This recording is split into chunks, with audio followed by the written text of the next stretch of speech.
എവിടെയും പോകുമ്പോ പുറകിൽ കിടന്ന് വിളിച്ചോണം മൂദേവി.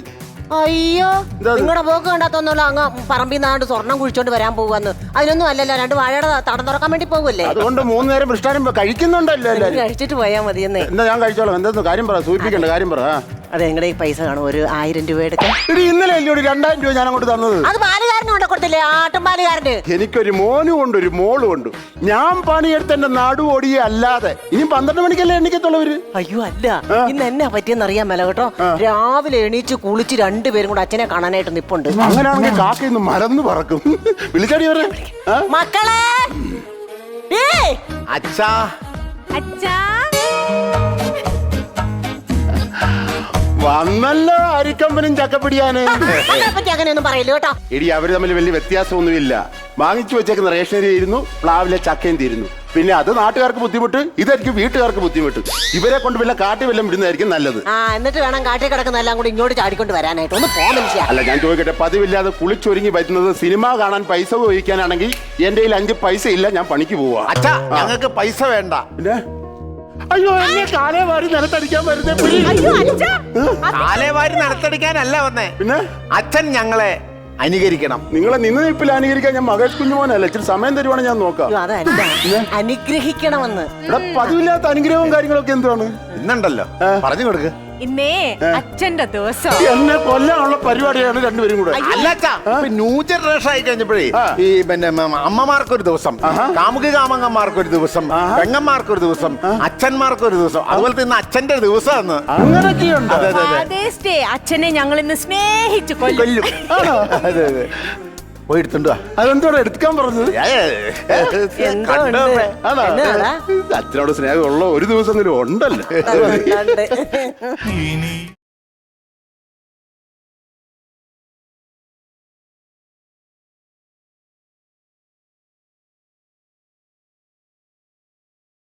അയ്യോ, രാവ് പകലാക്കി, ചോര നീരാക്കി, വിശപ്പ് വ്രതമാക്കി, നെഞ്ച് കല്ലാക്കി കുടുംബത്തിന് വേണ്ടി കഷ്ടപ്പെടുന്ന ഈ അച്ഛനാണ് എന്റെ ഹീറോ.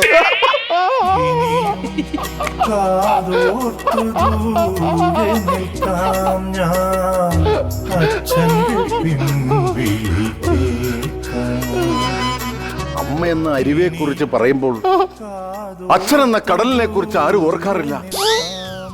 ഈ നിൽക്കുന്ന അച്ഛനാണ് എന്റെ ഹീറോ. 10-13,000 രൂപയുടെ ഫോൺ. എടാ കാല, നിന്നെ നിന്റെ മൂക്കിന്റെ കണക്ഷൻ പിടിച്ചു. നീ ഇന്ന് ടർക്കി കോഴി നടക്കാൻ അച്ഛനാണോ ഞാൻ? അച്ഛനാന്ന് കരുതി 10-13,000 രൂപയുടെ ഫോണാണോ തലം പൊട്ടിക്കണം? നീയല്ലേ പറഞ്ഞ കടലാ ഇതാ തേങ്ങയാന്നൊക്കെ? കടലിലെ തേങ്ങ അതിപ്പം ഫാദേഴ്സ് ഡേക്ക് പറയാൻ വേണ്ടി വെച്ചേക്കുന്ന ഡയലോഗ്. അല്ലാണ്ട് നിങ്ങളോട് ഞാനൊരു കാര്യം പറയാം. അച്ഛനോടുള്ള സ്നേഹം മൊബൈലിനകത്തല്ല കാണിക്കേണ്ടത്. പിന്നെ എന്തെങ്കിലും പണിക്ക് പോലും പോത്തുപോലെ നീ വളർന്നില്ലേ? പോത്തുപോലെ ഒന്നും വളർന്നൊന്നുമില്ല. എന്തെങ്കിലും പണിക്ക് പോകരുത് നിനക്ക്. എടാ, നിന്റെ കൂടെ 2 പഠിച്ച നമ്മുടെ സതീശൻ, താടി മീശയുള്ള 2 പഠിച്ച സതീശന് താടി മീശയോ? അമ്മ എന്നെ വർത്താനം അമ്മയെ പറഞ്ഞേ. 2 പഠിക്കുന്ന പിള്ളേർക്ക് താടി മീശ ഉണ്ടാവൂ? മുട്ട പൊളിച്ചോലും ഇങ്ങനെ നല്ല മിനുസായിട്ടല്ലേ ഇരിക്കുള്ളൂ. അതല്ലടാ, നിന്റെ കൂടെ 2 പഠിച്ച സതീശനല്ലേ? എന്റെ കൂടെ 2 പഠിച്ച സതീശൻ ഇപ്പം താടി മീശയുള്ള അവൻ ബിസിനസ് ചെയ്ത് പൈസ ഉണ്ടാക്കുന്നതാ. അതോ അതിരിക്കട്ടെ, അച്ഛനും തന്നെ ഇപ്പൊ അവന്റെ കാര്യം ഇവിടെ പറയേണ്ട കാര്യം എന്താ? നിങ്ങൾ 2 ഒരു പ്രായമല്ലേടാ? ആണോ? അപ്പൊ അങ്ങനെയാണ്. അംബാനി ഉണ്ടല്ലോ, പുള്ളി ഭയങ്കരമായിട്ട് കാശുണ്ടാക്കുന്നുണ്ട്. അത് എന്നോട് പറയേണ്ട കാര്യം? അച്ഛനും അംബാനി ഒരേ പ്രായമല്ലേ? പുള്ളിക്ക് 2 ഹെലികോപ്റ്റർ ഉണ്ട്. അച്ഛൻ തന്നെ ഉള്ള ഒരു കലപ്പയും പിന്നെ ഒരു കുറ്റിച്ചൂലും. ഇങ്ങോട്ടൊക്കെ വായിട്ടളിച്ച എന്റെ നാക്കിലെ വെള്ളം പറ്റി. വെള്ളം എടുത്തോണ്ടോടാ. വേണമെങ്കിൽ പോയിട്ട് കൂച്ച്. അച്ഛാ, മോളായിട്ടില്ല ഞാൻ ഇവിടെ നിൽക്കുമ്പോ എന്തിനാ അവനോട് പറയുന്നേ? അനുസരിക്കോ? ഇതാണ് ഒരു വീട്ടിൽ ഒരു പെങ്കൊച്ചു വേണമെന്ന് പറഞ്ഞത് കറക്റ്റ് ആണ്. ആ മൂലയില് കൂജയില് വെള്ളം ഇരിപ്പുണ്ട്. അച്ഛൻ കുടിച്ചിട്ട് ഒരു ഗ്ലാസ് എനിക്ക് എടുത്തോണ്ട് എന്റെ വളർത്ത് പറഞ്ഞു. ഞാൻ കുടിച്ചോളാം, ഞാൻ എടുത്ത് തന്നെ കുടിച്ചോളാം. ചേട്ടോ, ഇതോടെ ആരടാ? മീൻകാരനല്ലേ? അയടാ സുകുമാരാ, നിന്നെ എത്ര കാലമായടാ കണ്ടിട്ട്? നീ ഇങ്ങോട്ടൊക്കെ വരാറ് പോലും ഇല്ലല്ലോ. ചേച്ചി നമ്മൾ തമ്മിലെ കാണാത്തെ. ചേട്ടനോട് ഞാൻ സ്ഥിരം കാണൂല്ലേ? കാണും, ജംഗ്ഷൻ കാണും. അത് ഞാനിപ്പോ വന്നതേ ഈ വരുന്ന ഞായറാഴ്ച എന്റെ വീടിന്റെ പാല് കാച്ച. അപ്പൊ തലേ ദിവസം തന്നെ എല്ലാരും വന്നം. ഞങ്ങൾ വരാം. തലേ ദിവസം എല്ലാരും വരാം. അച്ഛനും ഞാനും ഒക്കെ ആയിട്ട് വരാം അല്ലേ? ഇതേ കൊച്ച് മഞ്ജു, എന്റെ മോള് മഞ്ജുവോ? അയ്യോ, ഇവിടെ വളർന്നു പോയല്ലോ. ഇവിടെ എത്ര പ്രാവശ്യം പണ്ട് എടുത്തു നടന്നിട്ടുള്ളതാ. ഇപ്പൊ അങ്ങ് ചെല്ലേ, ചേട്ടനും തോളത്ത് വെച്ച് അവള് നടക്കും. ഇവള് കല്യാണ പ്രായമൊക്കെ ആയോട്ടോ. ചേട്ടൻ പറഞ്ഞു കേട്ടോ, ഞാനും കല്യാണ പ്രായം ആണ്. അറിയാടാ, എനിക്കറിയാം. അവർക്ക് രണ്ടുപേർക്കും കല്യാണ പ്രായമില്ല, കെട്ടിച്ചുവിടുന്ന് ഉടനെ നടത്തണം, അതാണ് ആഗ്രഹം. പിന്നെ ഒരു കാര്യം, ഞായറാഴ്ചയാണ് പാല് കാച്ച്, തലേദിവസം തന്നെ വന്നേക്കണം, മറക്കരുത്. ആയിക്കോട്ടെ. ഞാനങ്ങോട്ട്. ചേട്ടൻ പറഞ്ഞു കേട്ടോ, എന്തുവാ കല്യാണ പ്രായം ആയിന്ന് എനിക്ക്. കല്യാണപ്രായമായി? നിനക്ക് എന്തെങ്കിലും ബോധം ഉണ്ടോടാ? നിന്നെ ഇവിടെ കൂടെ കെട്ടിച്ചു വിടുന്ന വീട്ടുകാർ എന്നെ പഠിക്കും, നാട്ടുകാർ പഠിക്കും. എടാ എന്തെങ്കിലും ജോലിക്ക് ഇറങ്ങി പോകണ്ടടാ, പോത്ത് പോലെ വളർന്നില്ലടാ നീ. അല്ല, കല്യാണം കഴിച്ചു കഴിഞ്ഞല്ലേ അച്ഛാ ഞാൻ അവളെ പോറ്റാൻ പോകേണ്ടത്. അതിക്ക് മുമ്പ് അച്ഛൻ എന്നെ പോറ്റണം. അല്ല അതല്ല, നിങ്ങൾക്കൊരു കുടുംബം പോറ്റാനുള്ള പ്രാപ്തി ഉണ്ടോ എന്ന് എനിക്കറിയണം. എങ്കിൽ മാത്രമേ ഞാൻ കല്യാണം നടത്തി വിടത്തുള്ളൂ. എനിക്ക് നല്ല പ്രാപ്തി അച്ഛാ. അത് നിങ്ങൾ തെളിയിക്കണം, ആരാണ് മിടുക്കൻ മിടുക്കിന്ന് തെളിയിച്ചു കഴിഞ്ഞാൽ ആദ്യം അവരുടെ കല്യാണം. കല്യാണം കഴിപ്പിച്ച് വിടണമെന്നുണ്ടെങ്കിൽ നീ എന്തെങ്കിലും ജോലിക്ക് പോകണം, നീയും എന്തെങ്കിലും ജോലിക്ക് പോകണം. ഇല്ലെങ്കിൽ കൃഷിയിൽ എന്നെ സഹായിക്കണം. എന്നെ കല്യാണം കഴിക്കാൻ സമ്മതിക്കുകയാണ്, ഞാൻ കൃഷിയിൽ അച്ഛനെ സഹായിക്കാം. വലിയ വലിയ കാര്യങ്ങൾ, ചെറിയ ചെറിയ സംഭവങ്ങൾ ആദ്യം തുടങ്ങിയാൽ മതി. ഞാൻ ചെയ്യും. നിസ്സാര കേസ് കേട്ടേ ഉള്ളൂ. ഒരു കാര്യം ചെയ്യും, ആദ്യം പാഠം എന്ന രീതിയിൽ നീ ഒരു 1/2 ബക്കറ്റ് വെള്ളം എടുക്കുക. 1/2 ബക്കറ്റ് അല്ലേ അച്ഛാ? 1/2 ബക്കറ്റ് വെള്ളം. 1/2 ബക്കറ്റ് വെള്ളം. അതിനകത്ത് 2 തുള്ളി കീടനാശിനി ഒഴിക്കുക. 2 തുള്ളി കീടനാശിനി ഒഴിക്കുക. എന്നിട്ട് കൈയിട്ട് വെച്ച് ഇളക്കല് ഒരു കമ്പ് വെച്ച് ഇളക്കുക. എന്നിട്ട് ഓരോ വാഴച്ചോട്ടിൽ ഒഴിക്കുക. നിസ്സാര കേസ് ഇട്ടേ ഉള്ളൂ. അത് നീ ചെയ്ത് കഴിഞ്ഞാൽ അടുത്ത മാസം നിന്റെ കല്യാണം. ആണോ? വാഴയുടെ ചോട്ടിൽ കപ്പിനും കൊണ്ട് കോരി ഒഴിക്കുമ്പോ എന്റെ കല്യാണം അടുത്ത കല്യാണം. 1/2 ബക്കറ്റ് വെള്ളം ആകാവൂ കേട്ടോ, കൂടുതലാകാലോ. എവിടെയാ ഇരിക്കണ അച്ഛാ? ബക്കറ്റ് ഇവിടെ കണ്ടോണ്ട് അകത്തുണ്ട്. അകത്തുണ്ട്, പോയി നോക്കിക്കാം അങ്ങോട്ട്. എടുത്തോണ്ട് അവന് കാര്യങ്ങൾ പറഞ്ഞാൽ മനസ്സിലാവും കേട്ടോ. നിന്നോടും കൂടിയാ. അകത്തല്ല, പുറത്താ ബക്കറ്റ്. അവൻ പുറത്തു പോയി എടുത്തോളൂ, നീ അത് നോക്കണ്ട. നീ അടുക്കള വല്ല ജോലിയും ചെയ്ത് പഠിക്കണം, കറിയോ ചോറോ ഒക്കെ വെക്കാൻ. അതെ, ഞാൻ അകത്ത് പോയിട്ട് വിളിക്കാം. അപ്പൊ അമ്മ ഓരോന്നായിട്ട് പറഞ്ഞതാ. എന്നാ അങ്ങോട്ട് പോകും. പറഞ്ഞു കൊടുക്ക്. നീ ഇതൊക്കെ വല്ല വീട്ടിലും ചെന്ന് കയറേണ്ട വച്ച ഞാൻ പറഞ്ഞേക്കാം. വീട്ടില് പാത്രം എടുത്താടി. അതിനകത്തോട്ട് 1 സ്പൂണ് മുളക് പൊടി, 1 സ്പൂണ് മഞ്ഞപ്പൊടി, 1 സ്പൂണ് കുരുമുളക് പൊടി. മതി മതി. എടി അത്രയൊന്നും പോരാ, ഇനിയുണ്ട്. എന്റെ അമ്മ അവളാകെ 4 സ്പൂണാ ഉള്ളത്, അത് മൊത്തം തീർന്നു. എന്തുവാടി ഇത്?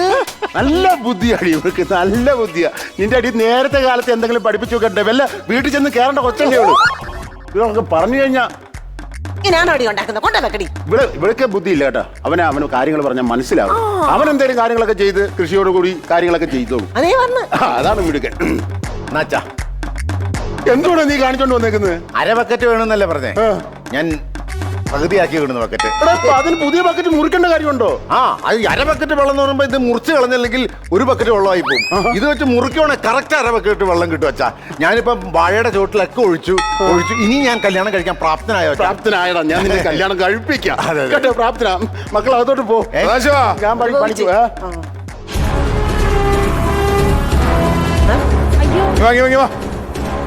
ാണോ? ഞാൻ അങ്ങോട്ട് ജംഗ്ഷനിലോട്ട് വരാം. ഞാൻ ജംഗ്ഷനിൽ വരണ്ട, നിന്റെ വീട്ടുകാർ പറയണം. അതെ, നിങ്ങളുടെ ഭർത്താവ് 25,000 രൂപ എന്റെ മാറ്റിട്ട് 3 മാസമായി. ഇതുവരെ പലിശയില്ല, മുതലുമില്ല. പൈസ ഇപ്പൊ തരും. ഞാൻ അങ്ങോട്ട് ആ സംസാരം വേണ്ട. കുറെ ദിവസം ഇത് പറഞ്ഞോണ്ടിരിക്കല്ലേ മര്യാദ കാശാ. അല്ല ഞാൻ പറയുന്നത് നീ ഇവിടെ നിന്ന് സംസാരിച്ചിടാ. ഇപ്പൊ നാണക്കേട് തോന്നണം. നാണക്കേടുണ്ട്, മക്കളൊക്കെ നിൽക്കുന്നു. ഇതിപ്പോ മനസ്സിലായല്ലോ. വൈകുന്നേരം ഞാൻ വരും. ഞാൻ വൈകുന്നേരം ഞാൻ ജീവനോടെ കൊണ്ടുതരും. ഇവിടെ ഞാൻ വരും. ഞാൻ കൊണ്ടുതരാം. മര്യാദക്ക് കാശ് എനിക്ക് തരണം. കൊണ്ടുതരാം. കൊണ്ടുതരാം. ശരി ശരി. തൊഴിയാൻ അവൻ പോട്ടറ, അവന്റെ കൂടെ അടിമേടിച്ച് തരാതെ. ഇടി ഒരു കാര്യം ഞാൻ തീരുമാനിച്ചു, ഈ കൃഷി പരിപാടി കൊണ്ടും നമ്മുടെ കടവോ കാര്യങ്ങളൊന്നും തീരത്തില്ല. അതുകൊണ്ട് ഈ കൃഷിപ്പണി കഴിഞ്ഞ ഉള്ള സമയം കൊണ്ട് രാത്രി ഏതെങ്കിലും ഒരു 10-20 ലോട്ടറി എടുത്ത് വെച്ചിട്ട് ഏതെങ്കിലും ബസ് സ്റ്റാൻഡിലോ ഏതെങ്കിലും ചന്തയിലോ ഞാൻ പോയി പൈസ ഉണ്ടാക്കും. അച്ഛൻ എന്ത് വർത്താനാ അച്ഛാ പറഞ്ഞേ? ലോട്ടറി കച്ചവടം. ഈ ഫാദേഴ്സ് ഡേ ആയിട്ട് അച്ഛൻ എന്ത് വർത്താനാ പറഞ്ഞേ? ഞങ്ങൾ ഇത്രയും വളർത്തി വലുതാക്കിയിട്ട് അച്ഛന് കണ്ണീ ചോരയില്ലാത്ത വർത്താനല്ലേ അച്ഛാ പറഞ്ഞേ? കേവലം 10-15 രൂപയ്ക്ക് എന്റെ അച്ഛൻ ലോട്ടറി തട്ടുമായിട്ട് ജംഗ്ഷനിലേക്ക് ഇറങ്ങാന്ന് സമ്മതിക്കില്ല അച്ഛൻ. ഞാൻ ജീവിച്ചിരിക്കുമ്പം ഇതിന് ഞാൻ സമ്മതിക്കില്ല അച്ഛാ, സമ്മതിക്കില്ല. ഞാൻ എന്തോ ചെയ്യണമെന്നാണോ നീ പറയുന്നത്? കക്കവാരം പോച്ച 1000 രൂപ ഡെയിലി കിട്ടും. അതിനകത്ത് 500 എനിക്ക് എന്നാ 50-50. എന്നാലും നീ പഠിക്ക് പോരുത്. ഞാൻ പോകാം.